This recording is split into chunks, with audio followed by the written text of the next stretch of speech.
فرزند زہرا یہ حالات برے ہیں۔ کاشانہ بصیرت ایک ایسا مکمل یوٹیوب چینل جس پر محروم بصارت کے لیے بالخصوص اور تمام افراد کے لیے بالعموم سینکڑوں کی تعداد میں اسلامی کتب دستیاب ہیں۔ لہذا گزارش ہے کہ آپ اپنی ذمہ داری نبھاتے ہوئے کاشانہ بصیرت کو سبسکرائب کرنے کے ساتھ ساتھ بیل آئیکن کو پریس کیجئے تاکہ آپ علم کے حصول کے ساتھ ساتھ مذہب اہل بیت کی اشاعت میں بھی اہم کردار ادا کرتے رہیں۔ کاشانہ بصیرت۔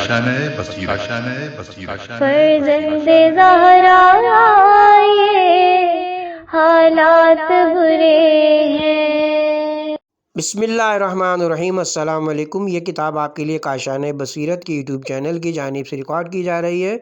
نام کتاب حیات القلوب، جلد اول، تالیف علامہ مجلسی علیہ الرحمہ۔ اب ہم کتاب کا پارٹ نمبر 25 پڑھیں گے، صفحہ نمبر 267، باب ہشتم، حضرت لوط علیہ السلام کے حالات۔ مفسروں میں یہ مشہور ہے کہ لوط حضرت ابراہیم کے برادر زادے تھے۔ ہاران پسر تاریخ کے بیٹے تھے اور بعض نے کہا ہے کہ ابراہیم کی خالہ کے بیٹے تھے۔ قول آخر کی بنا پر سارہ لوط کی بہن تھی اور یہ زیادہ قوی ہے۔ پہلے بیان ہو چکا ہے کہ لوط پیغمبروں میں سے تھے جو ختنہ کیے ہوئے پیدا ہوئے۔ شیخ علی بن ابراہیم نے ذکر کیا ہے کہ جب نمرود نے حضرت ابراہیم کو آگ میں ڈالا اور حق تعالیٰ نے اپنی قدرت کاملہ سے ان پر آگ کو سرد کر دیا، نمرود ابراہیم سے خائف ہوا اور کہا کہ اے ابراہیم، میرے شہروں سے نکل جاؤ، میرے ساتھ ایک ملک میں تم نہیں رہ سکتے۔ حضرت ابراہیم اپنی خالہ کی دختر سارہ کو اپنے نکاح میں لا چکے تھے اور لوط حضرت ابراہیم پر ایمان لا چکے تھے۔ حضرت لوط اس وقت لڑکے تھے، ابراہیم کے پاس کچھ گوسفند تھے، وہی ان کا ذریعہ معاش تھا۔ ابراہیم نمرود کے شہر سے نکلے اور سارہ کو ایک صندوق میں بیٹھا کر اپنے ساتھ لیا، کیونکہ وہ بہت غیرت مند تھیں۔ جب شہر سے روانہ ہونے لگے، نمرود کے اعمال مانے ہوئے اور چاہا کہ ان کے گوسفندوں کو ان سے لے لیں، اور کہا کہ تم نے ان کو ہمارے بادشاہ کی سلطنت و مملکت میں حاصل کیا ہے اور مذہب میں تم بادشاہ کے مخالف ہو، ان کو نہ لے جانے دیں گے۔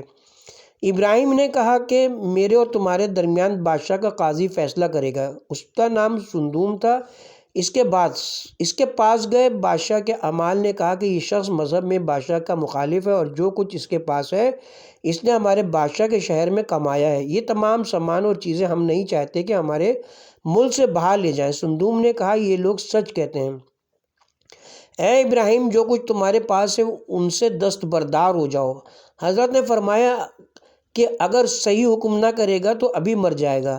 سندوم نے پوچھا کہ حق کیا ہے؟ ابراہیم نے کہا ان سے کہو کہ جس قدر عمر میں نے ان چیزوں کے حاصل کرنے میں صرف کی ہے مجھے واپس کر دیں، میں یہ چیزیں ان کو دے دوں گا۔ سندوم نے کہا ہاں، ابراہیم کی عمر ان کو واپس دے دی جائے، پھر وہ یہ چیزیں واپس کر دیں۔ یہ سن کر اعمال دستبردار ہوئے۔ نمرود نے اطراف عالم میں لکھا کہ ابراہیم کو کسی آبادی میں ٹھہرنے نہ دیا جائے۔ ابراہیم روانہ ہوا اور نمرود کے کسی عامل کے پاس سے گزرے کہ جو اس کی طرف سے گزرتا تھا وہ اس کے سامان کا اس سے محصول لیا کرتا تھا۔ سارہ صندوق میں ابراہیم کے ساتھ تھی، اس نے تمام سامان کا جو ابراہیم کے ساتھ تھا محصول لے لیا، پھر صندوق کے پاس آیا اور اس کے کھولنے پر اصرار کیا تاکہ جو مال اس میں ہو اس کا محصول حاصل کرے۔ حضرت ابراہیم نے کہا جو سامان اس صندوق میں چاہو اس کا سمجھ کر حساب کر لو اور محصول لے لو۔ اس نے کہا یقیناً تم کو صندوق کھولنا پڑے گا، اور بجبر صندوق کھولا تو اس میں جناب سارہ نظر آئیں۔ ان کے حسن و جمال کو دیکھ کر وہ ششدر رہ گیا اور پوچھا یہ عورت کون ہے؟ حضرت ابراہیم نے کہا میری بہن ہے، اور آپ کی غرض یہ تھی کہ وہ دین میں میری بہن ہے۔ کتاب کا حوالہ خالہ زائد بہن بھی تھیں، اس لیے جناب ابراہیم نے جھوٹ نہیں کہا۔ کارندے تو صندوق اٹھا کر عامل کے پاس لے گئے۔ اس نے ان کی جانب ہاتھ دراز کیا۔ جناب سارہ نے کہا میں تجھ سے خدا کی پناہ چاہتی ہوں۔ اس کا ہاتھ خشک ہو کر اس کے سینے پر لپٹ گیا۔ اس کو سخت تکلیف پہنچی تو اس نے کہا یہ کیا بلا ہے جو مجھ کو عارض ہوئی؟ جناب سارہ نے کہا یہ تیرے اس ارادے کی وجہ سے جو تو نے کیا تھا۔ اس نے کہا میں اب تمہارے ساتھ بھلائی کا ارادہ کرتا ہوں، اپنے پروردگار سے دعا کرو کہ مجھ کو میرے حال سابق پر پھیر دے۔ جناب سارہ نے کہا خدا بندہ اگر یہ سچ کہتا ہے تو اس کو پہلی حالت میں واپس کر دے۔ وہ پھر بدستور تندرست ہو گئے۔ اس کے پاس ایک کنیز کھڑی تھی۔ اس نے جناب سارہ سے کہا کہ یہ کنیز میں نے تمہاری خدمت کے لیے تم کو عطیہ کی۔ وہ حضرت ہاجرہ مادر اسماعیل تھیں۔ حضرت ابراہیم سارہ اور ہاجرہ کو لے کر روانہ ہوئے اور ایک گاؤں میں جا کر مقیم ہوئے جو لوگوں کے راستے پر واقع تھا، جہاں سے ہو کر لوگ یمن اور شام اور اطراف عالم میں جاتے تھے۔ غرض جو شخص اس راستے سے گزرتا تھا حضرت اس کو اسلام کی دعوت دیتے تھے، اور چونکہ یہ خبر تمام عالم میں مشہور ہو چکی تھی کہ نمرود نے ان کو آگ میں ڈالا وہ نہیں جلے۔ غرض جو شخص حضرت ابراہیم کے پاس سے گزرتا تھا آپ اس کی ضیافت کرتے تھے۔ ابراہیم ان چند شہروں کی آبادیوں سے 7 فرسخ کے فاصلے پر مقیم تھے جن میں کافی درخت اور زراعت اور نعمتیں تھیں۔ وہ تمام شہر قافلوں کے راستے پر تھے اور جو ان شہروں سے گزرتا تھا ان کی زراعتوں اور میوے میں سے ضرور کچھ لے کر کھایا کرتا تھا۔ شہر والے اس حال سے نالاں تھے اور اس کے روکنے کی تدبیر سوچتے رہتے تھے کہ شیطان ایک مرد پیر کی صورت میں ان کے پاس آیا اور کہا کیا تم لوگ چاہتے ہو کہ میں تم کو ایسی ترکیب بتا دوں جس پر اگر تم عمل کرو گے تو کوئی شخص تمہارے شہروں کا رخ نہ کرے گا؟ پوچھا وہ تدبیر کیا ہے؟ کہا جو شخص تمہارے شہر میں وارد ہوا اس کی دبر میں جمع کرو اور اس کا سامان چھین لو۔ اس کے بعد پھر شیطان ایک حسین لڑکے کی صورت میں ان کے پاس آیا اور ان سے لپٹ گیا۔ اس کے ساتھ ان لوگوں نے یہ فعل قبیح کیا جس طرح کی اس نے ان کو تعلیم دی تھی۔ ان لوگوں کو یہ عمل اچھا معلوم ہوا اور لذت حاصل ہوئی تو مردوں نے مردوں سے لواطہ کرنا شروع کیا اور عورتوں سے مستغنی ہو گئے، اور عورتوں نے عورتوں کے ساتھ مصاحقہ کرنا شروع کر دیا، وہ مردوں سے بے نیاز ہو گئیں۔ لوگوں نے اس امر کی شکایت حضرت ابراہیم سے کی۔ حضرت ابراہیم نے حضرت لوط کو ان کی طرف بھیجا کہ ان کو خدا کے عذاب سے ڈرائیں اور اس کی عقوبت سے پرہیز کرائیں۔ جب حضرت لوط ان کے پاس پہنچے انہوں نے پوچھا تم کون ہو؟ کہا میں حضرت ابراہیم کی خالہ کا لڑکا ہوں جن کو نمرود نے آگ میں ڈالا اور وہ نہ جلے، اور خدا نے آگ کو ان پر سرد اور باعث سلامتی قرار دیا، وہ تمہارے قریبی رہتے ہیں، لہٰذا خدا سے ڈرو اور اس فعل قبیح کو ترک کرو، نہیں تو خدا تم کو ہلاک کرے گا۔ وہ سب اس بات سے خوفزدہ ہوئے اور ان کو جرأت نہ ہوئی کہ ان حضرت کو کوئی تکلیف پہنچاتے، لیکن جو شخص ان لوگوں کے راستے سے گزرتا وہ لوگ چاہتے تھے کہ اس کے ساتھ فعل بد کریں۔ حضرت لوط اس کو ان کے ہاتھ سے بچایا کرتے تھے۔ لوط نے انہی میں سے ایک عورت کے ساتھ نکاح کر لیا تھا، اس عورت سے چند لڑکیاں پیدا ہوئی ہیں۔ جناب لوط ایک طویل مدت تک ان میں مقیم رہے اور ان کو نصیحتیں کرتے رہے، لیکن ان لوگوں نے قبول نہ کیا اور کہنے لگے کہ اے لوط اگر ہماری نصیحت سے باز نہ آؤ گے تو ہم تم کو سنسار کر دیں گے یا اس شہر سے نکال دیں گے۔ آخر حضرت لوط نے ان پر بددعا کی۔ ایک روز کتاب کا حوالہ ہے، آیتوں کے مطالب اسی جگہ سے بیان ہونے شروع ہوئے جو سورہ ہود میں ہیں۔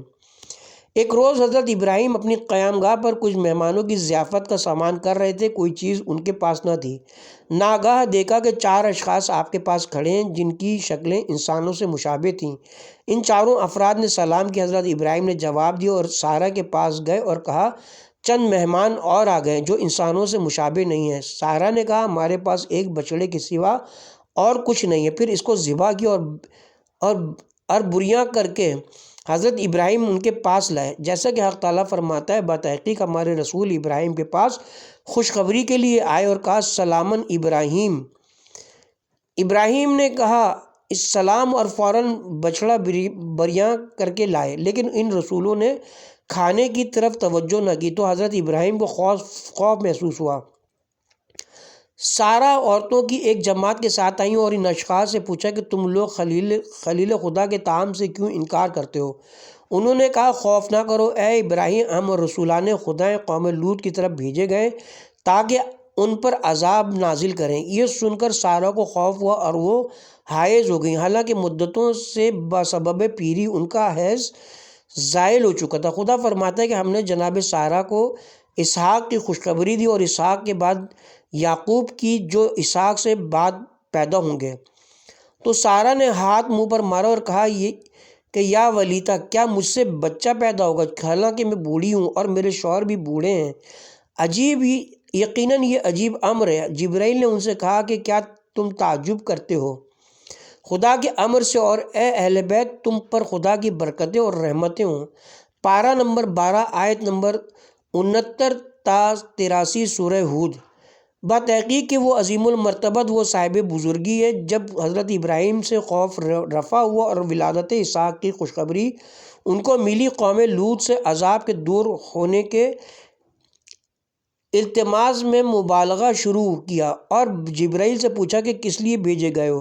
کہا قوم لوط کو ہلاک کرنے کے لیے۔ حضرت ابراہیم نے کہا لوط ان کے درمیان موجود ہیں، ان کو کس طرح ہلاک کرو گے؟ جبرائیل نے کہا کہ ہم بہتر جانتے ہیں کہ کون وہاں پر ہے، ہم اس کو اور اس کے اہل کو نجات دیں گے سوائے اس کی زوجہ کے کہ وہ عذاب میں باقی رہنے والوں میں ہوگی۔ حضرت ابراہیم نے جبرائیل سے کہا اگر اس شہر میں 100 مومن ہوں گے تو ان کو بھی ہلاک کر دو گے؟ جبرائیل نے کہا نہیں۔ اگر 50 ہوں؟ کہا نہیں۔ پوچھا اگر 10 مومن ہوں؟ کہا نہیں۔ ابراہیم نے کہا اگر 1 مومن ہو؟ کہا نہیں۔ جیسا کہ خدا فرماتا ہے کہ ہم نے اس شہر میں بھی مسلمانوں کا ایک گھر نہ پایا۔ حضرت ابراہیم نے کہا اے جبرائیل اپنے پروردگار کے پاس ان کے بارے میں واپس جاؤ۔ پس خدا نے حضرت ابراہیم کو مانند چشم زون کے کہا اے ابراہیم ان کی سفارش سے باز آ جاؤ، کیونکہ تمہارے پروردگار کا حکم آ چکا ہے اور یقیناً ان پر عذاب آئے گا جو رد نہ ہوگا۔ پھر ملائکہ ابراہیم سے رخصت ہو کر حضرت لوط کے پاس آئے اور ان کے سامنے کھڑے ہو گئے جبکہ وہ اپنی زراعت میں آبپاشی کر رہے تھے۔ لوط نے پوچھا کہ تم لوگ کون ہو؟ کہا کہ ہم لوگ مسافر ہیں اور ابنائے سبیل، آج رات ہماری ضیافت کیجیے۔ لوط نے کہا اس شہر کے لوگ بہت برے ہیں، مردوں سے جمع کرتے ہیں اور ان کے مال لوٹ لیتے ہیں۔ انہوں نے کہا دیر زیادہ ہو گئی ہے اور اب ہم دوسری جگہ نہیں جا سکتے، آج رات تم کو ٹھہرنے کی جگہ دیجیے۔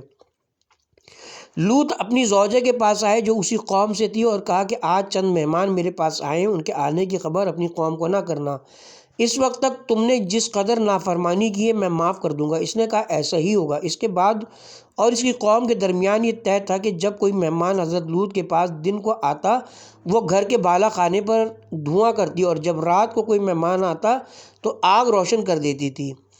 جب جبرائیل اور وہ ملائکہ جو ان کے ساتھ تھے لوط کے گھر میں داخل ہوئے، ان کی زوجہ کوٹھے پر دوڑی ہوئی گئی اور کچھ آگ روشن کر دی، جسے دیکھ کر شہر والے ہر طرف سے حضرت لوط کے مکان کی طرف دوڑے۔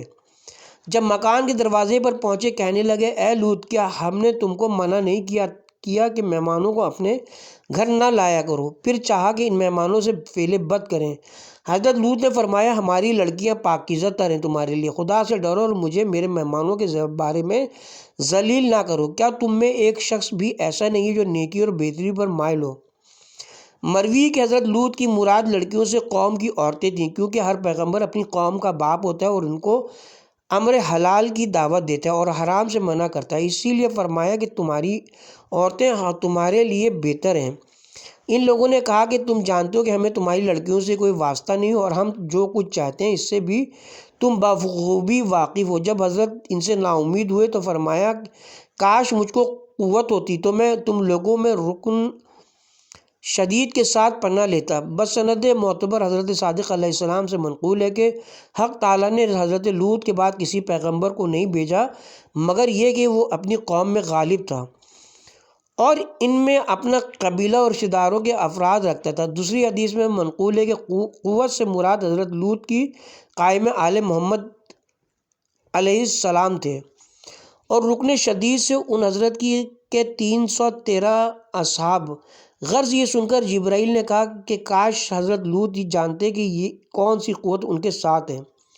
حضرت نے یہ سن کر پوچھا کہ تم لوگ کون ہو؟ جبرائیل علیہ السلام نے کہا میں جبرائیل ہوں۔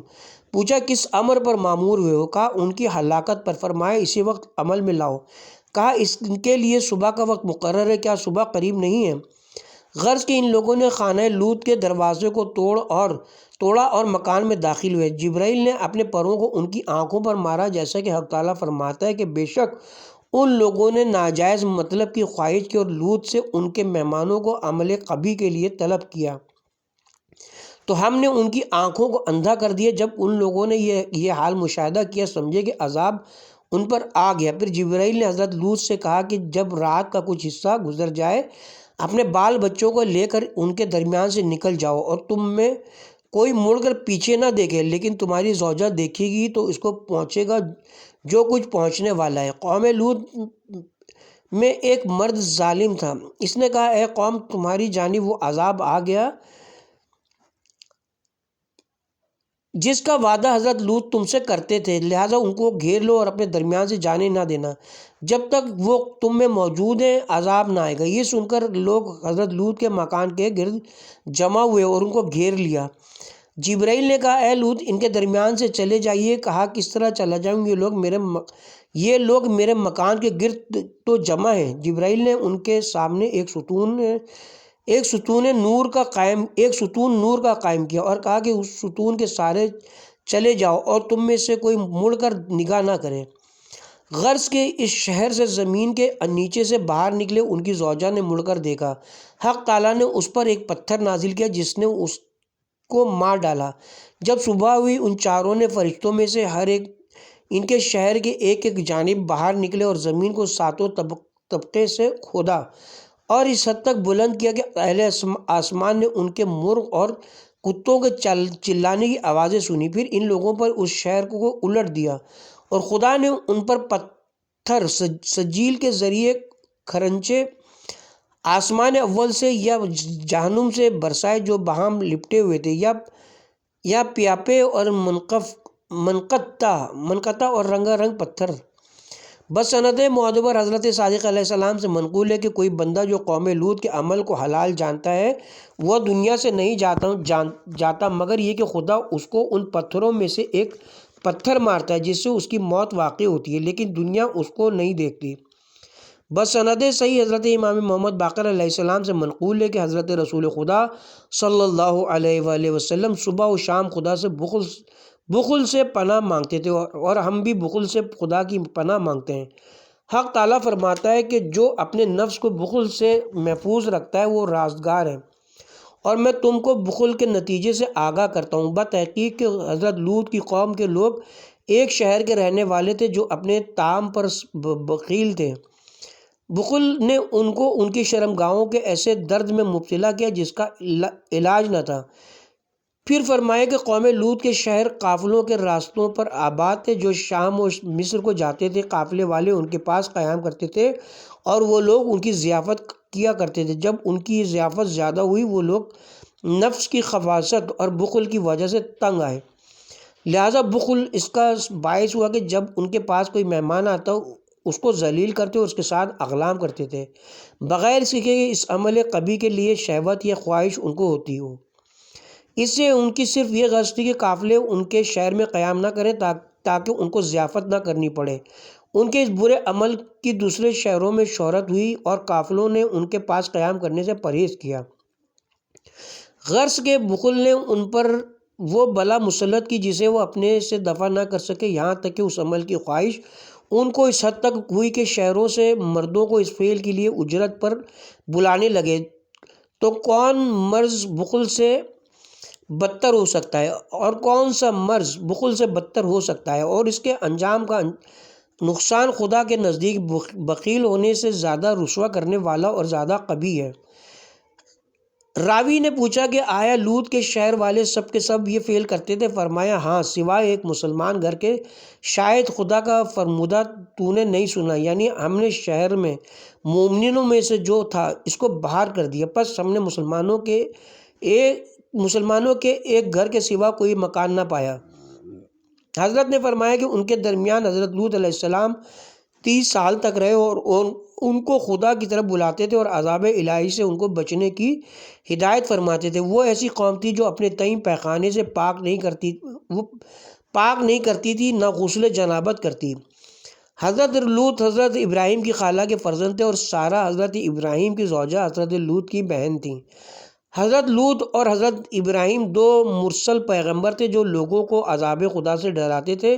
حضرت لوط ایک سخی اور صاحب کرم انسان تھے جو مہمان ان کے پاس آتا تو اس کی ضیافت کرتے تھے اور اپنی قوم کی شرارت سے اپنے مہمانوں کی حفاظت کرتے تھے۔ آپ کی قوم جب کسی مہمان کو دیکھتی تھی تو حضرت لوط سے کہتی تھی کہ کیا ہم لوگوں نے تم کو منع نہیں کیا کہ کہیں سے کوئی مہمان جو تمہارے پاس آئے تو اس کی مہمانی نہ کرنا؟ ورنہ ہم لوگ تمہارے مہمانوں کو ذلیل اور تم کو ان کی نگاہوں میں رسوا کریں گے۔ جب حضرت لوط کے پاس کوئی مہمان آتا ہے تو وہ اس کو پوشیدہ رکھتے، اس سبب سے کہ حضرت لوط کا کوئی خاندان اور قبیلہ وہاں نہ تھا، اور ہمیشہ حضرت لوط اور حضرت ابراہیم اس قوم پر عذاب نازل ہونے کے امیدوار تھے، اور ان کی خدا کے نزدیک منزلت بلند تھی۔ خدا جب اس قوم پر عذاب کا ارادہ کرتا، حضرت ابراہیم کی محبت و خلت اور حضرت لوط کی محبت کو ملاحظہ کر کے عذاب میں تاخیر فرماتا۔ آخر خداوند عالم کا غضب ان پر شدید ہوا اور ان کے لیے عذاب کو مقدر فرمایا، اور اس عذاب کے عوض میں مقرر فرمایا کہ ابراہیم کو ایک فرزند دانہ عطا فرمائے جو ان کی تسلی کا باعث ہو اس تکلیف میں جو قوم لوط کے ہلاک ہونے کے سبب ان کو پہنچنے والی تھی۔ حضرت ابراہیم کے پاس رسولوں اور فرشتوں کو بھیجا کہ ان کو اسماعیل کی خوشخبری دیں۔ وہ رات کے وقت حضرت ابراہیم کے گھر میں داخل ہوئے۔ حضرت ابراہیم کو ان سے خوف معلوم ہوا اور وہ ڈرے کہ چور ہوں گے۔ جب رسولوں فرشتوں نے ان کو ہراساں اور خوفزدہ دیکھا سلام کیا، حضرت ابراہیم علیہ السلام نے ان کے سلام کا جواب دیا اور کہا کہ ہم لوگ تم سے خائف ہیں۔ کہا خوف نہ کیجیے، ہم لوگ آپ کے پروردگار کے رسول ہیں، آپ کو ایک نیک لڑکے کی خوشخبری دینے آئے۔ حضرت امام محمد باقر علیہ السلام نے فرمایا کہ وہ نیک لڑکا حضرت اسماعیل علیہ السلام تھے جو بطن جناب ہاجرہ سے پیدا ہوئے۔ حضرت ابراہیم نے فرشتوں سے کہا کیا مجھ کو خوشخبری ہے؟ ان فرشتوں نے کہا ہاں، ہم آپ کو بحق و راستی خوشخبری دیتے ہیں، نا امید نہ ہو۔ پھر حضرت ابراہیم نے پوچھا اور کس کام کے لیے آئے ہو؟ فرشتوں نے کہا ایک گناہ گار قوم کی طرف بھیجے گئے ہیں اور وہ حضرت لوط کی قوم ہے، بتحقیق کہ وہ ایک فاسق کا گروہ ہے جو ہم آئے ہیں اس لیے کہ ان کو عالموں کے پروردگار کے عذاب سے ڈرائیں۔ حضرت ابراہیم نے کہا لوط ان لوگوں میں موجود ہیں، کہا ہم بہتر جانتے ہیں کہ کون اس جگہ ہے، یقیناً ان کو اور ان کے سب گھر والوں کو نجات ہوگی سوائے ان کی بیوی کے کہ وہ عذاب میں باقی رہنے والی ہے۔ جب وہ فرشتے آل لوط کے پاس آئے، حضرت لوط نے کہا تم ایسے اشخاص ہو کہ ہم تم کو نہیں پہچانتے۔ انہوں نے کہا تمہاری قوم خدا کے عذاب میں شک کرتی تھی، ہم حق کے ساتھ تمہارے پاس آئے تاکہ تمہاری قوم کو عذاب سے ڈرائیں، یقیناً ہم لوگ سچے ہیں۔ اے لوط، جب آئندہ 7 روز اور 7 راتیں گزر جائیں تو نصف شب کو تم اپنے گھر والوں کو لے کر اس شہر سے نکل جانا، تم میں سے کوئی پیچھے مڑ کے نہ دیکھے، ہاں تمہاری زوجہ دیکھے گی اور اس کو وہی عذاب ملے گا جو تمہاری قوم کو ملے گا۔ تم لوگ جہاں معمور ہونا چلے جانا۔ جب صبح ہو گئی قوم کے تمام متنفس ہلاک کر دیے جائیں گے۔ جب 8ویں روز کی صبح آئی، خدا نے پھر رسولوں کو اور ابراہیم کے پاس بھیجا کہ ان کو اسحاق کی خوشخبری دیں اور قوم لوط کے ہلاک ہونے پر ان کو تعزیت دیں اور تسلی دیں، جیسا کہ دوسری جگہ فرمایا ہے کہ ہمارے رسول ابراہیم کے پاس آئے اور ان کو سلام کیا اور خوشخبری دی۔ حضرت ابراہیم نے سلام کا جواب دیا اور فوراً ہی بچھڑے کا بھنا ہوا گوشت لائے۔ امام نے فرمایا یعنی وہ ذبح کیا ہوا بریاں اور عمدہ پکا ہوا گوشت تھا، مگر جب حضرت ابراہیم نے دیکھا کہ اس گوشت کی جانب وہ لوگ ہاتھ نہیں بڑھاتے ہیں، حضرت کو خوف ہوا، کیونکہ اس زمانے میں ایک دوسرے کے ساتھ طعام میں شریک ہونا ایک دوسرے کے شر سے بے خوف ہونے کی دلیل تھی اور کھانا نہ کھانا دشمنی کی علامت تھی۔ ان لوگوں نے کہا کہ خوف نہ کیجیے، ہم لوگ ایک قوم کی طرف بھیجے گئے، اور حضرت ابراہیم کی بیوی اسی جگہ کھڑی تھی، ان کو اسحاق کی خوشخبری دی اور اسحاق کے بعد یعقوب کی۔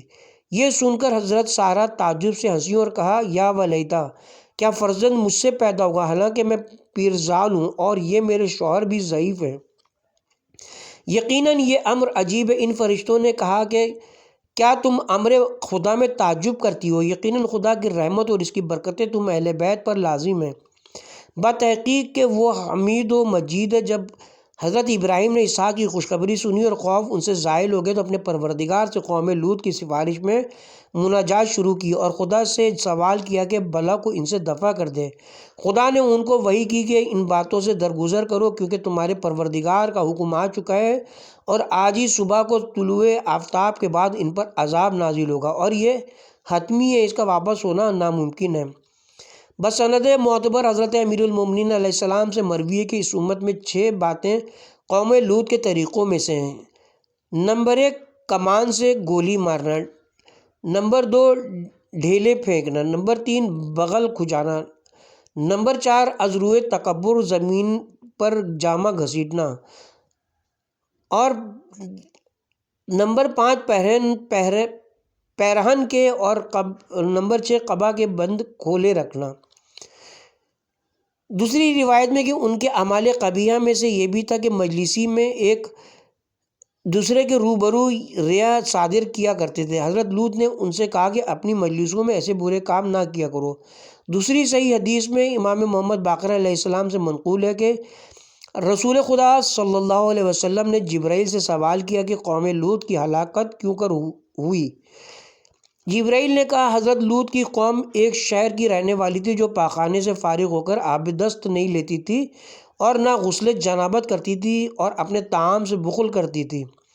حضرت لوط ان میں 30 سال رہے۔ وہ ان میں ایک غیر شخص تھے، ان میں سے نہ تھے، نہ ان کا خاندان وہاں تھا، نہ کوئی رشتہ دار۔ وہ ان کو خدا کی طرف بلاتے اور اس پر ایمان لانے اور اپنی مطابعت کی ہدایت کرتے اور اعمال قبیح سے روکتے، ان کو خدا کی عبادت کی ترغیب دیتے، لیکن ان لوگوں نے آپ کی نصیحتوں کو قبول نہ کیا اور آپ کی اطاعت نہ کی۔ اس لیے جب خدا نے چاہا کہ ان پر عذاب نازل کرے، ان کی طرف چند رسول فرشتے بھیجے تاکہ ان کو ڈرائیں اور حجت تمام کریں۔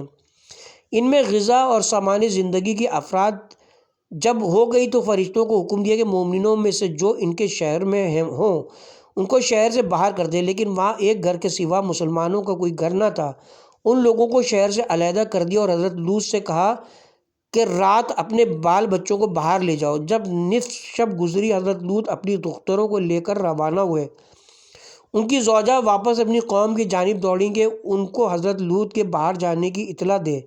جب صبح ہوئی، عرش الہی سے مجھ کو آواز آئی کہ اے جبرائیل، قوم لوط کے بارے میں خدا کا قول لازمی اور اس کا حکم حتمی ہے، تو زمین کو 7ویں طبقے سے کھودو اور آسمان کی طرف لاؤ اور انتظار کرو یہاں تک کہ خدائے جبار کا حکم اس کے الٹ دینے کا تم کو پہنچے، اور خانہ لوط کی ایک کھلی ہوئی نشانی باقی چھوڑ دو تاکہ ہر اس شخص کے لیے عبرت ہو جو ادھر سے گزرے۔ یا رسول اللہ، میں اس ظالم گروہ کی جانب گیا اور اپنے دائنے پر کو اس شہر کے شرقی جانب مارا اور بائیں کو اس کے مغرب کی جانب مارا، اور زمین کو اس کے 7ویں طبقے سے کھودا سوائے اب مکان آل لوط کے، جس کو راگیروں کے لیے ایک علامت چھوڑ دی۔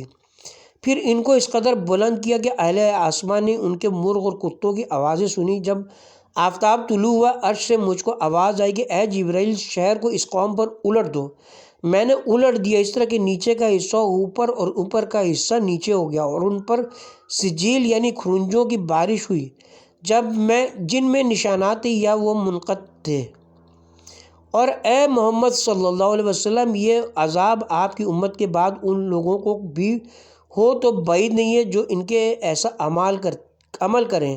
جناب رسالت مآب نے فرمایا کہ اے جبرائیل، ان کا شہر کہاں تھا؟ کہا جہاں آج بحر طبریہ شام کے نواح میں ہے۔ حضرت نے پوچھا کہ جب تم نے شہر کو ان لوگوں پر الٹ دیا تو وہ شہر اور اس کے باشندے کہاں گرے؟ کہا یہ حضرت مصر تک دریائے شام میں، اور دریا میں وہ ٹیلے بن گئے۔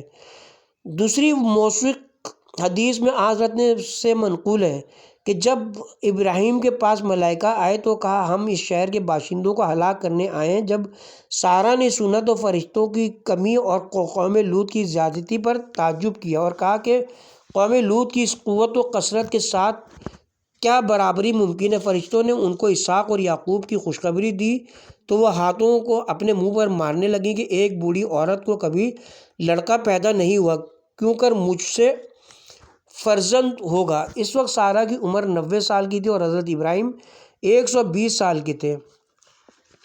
پھر حضرت ابراہیم نے قوم لوط کے بارے میں شفاعت کی لیکن مؤثر نہ ہوئی، اور جبرائیل اور دوسرے فرشتے حضرت لوط کے پاس آئے۔ جب آپ کی قوم کو معلوم ہوا کہ لوط کے پاس مہمان آئے ہیں، ان کے مکان کی طرف دوڑے۔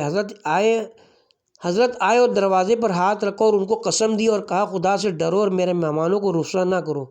ان لوگوں نے کہا کیا ہم نے تم کو منع نہیں کیا ہے کہ مہمانوں کو گھر میں نہ بلاؤ؟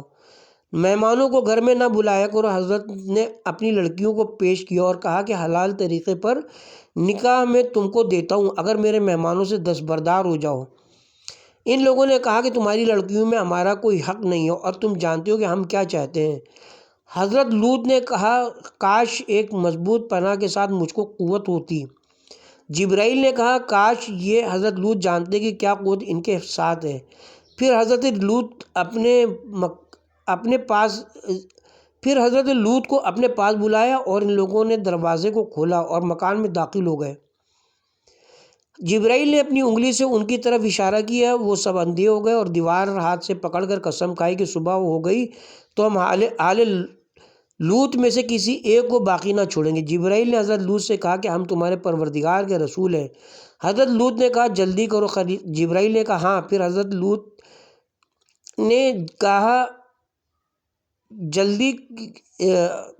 لوط نے کہا جلدی کرو۔ جبرائیل نے کہا ان کے لیے صبح کا وعدہ ہے، کیا صبح نزدیک نہیں ہے؟ پھر جبرائیل نے کہا تم اپنے فرزندوں کے ساتھ اس شہر سے فلاں موضع تک چلے جاؤ۔ لوط نے کہا میرے خچر ضعیف ہیں۔ کہا سامان بار کرو اور چلے جاؤ۔ جب سحر ہوئی جبرائیل نیچے آئے اور اپنے پر کو اس شہر کے نیچے لے جا کر اٹھا لیا اور جب خوب بلند کر چکے تو ان لوگوں پر الٹ دیا اور شہر کی دیواروں کو سنگسار کیا، اور حضرت لوط کی بیوی نے ایک سخت آواز سنی اور اسی سے ہلاک ہوئی۔ کتاب کا حوالہ ہے۔ مؤلف فرماتے ہیں کہ علماء کے درمیان اس موقع پر اپنی لڑکیوں کو لوط کے پیش کرنے میں اختلاف ہے کہ کس وجہ سے تھا۔ بعض کہتے ہیں کہ دختروں سے مراد ان کی عورتیں تھیں، اس لیے کہ ہر پیغمبر اپنی امت کے لیے باپ کی طرح ہے، اور حضرت لوط کی غرض یہ تھی کہ تمہاری لڑکوں سے پاکیزہ اور بہتر ہے کیونکہ ان سے رغبت نہیں کرتے کیونکہ وہ تمہارے لیے حلال ہیں۔ بعض کہتے ہیں کہ ان لوگوں نے پہلے حضرت کی لڑکیوں کی خواستگاری کی تھی اور حضرت نے ان کے کفر کی وجہ سے ان کی یہ خواہش منظور نہیں کی تھی، لیکن اس وقت مجبوراً راضی ہو گئے اور ان لوگوں نے قبول نہیں کیا۔ اس کی بھی دو وجہیں ہو سکتی ہیں۔ اول یہ کہ اس شریعت میں لڑکی کافر کو دینا حلال رہا ہوگا، دوسرے ایمان لانے کی شرط سے حضرت لوط نے تکلیف دی ہوگی، اور بیان کیا گیا کہ ان میں دو شخص ان کے سردار تھے جن کے سب مطیع تھے۔ حضرت لوط نے چاہا کہ اپنی بیٹیاں ان دونوں شخصوں کو دیں، شاید قوم ان کی ذریت سے ہاتھ اٹھا لے، اور یہ دونوں وجہیں سابقہ حدیثوں میں گزر چکی ہیں۔ اس کے ساتھ ہی اب ہم یہاں پہ کتاب کے پارٹ نمبر 25 کا اختتام کرتے ہیں، اور پارٹ نمبر 26 کا آغاز باب اشتم حالات حضرت لوط علیہ السلام کے بقیہ حصے سے کیا جائے گا۔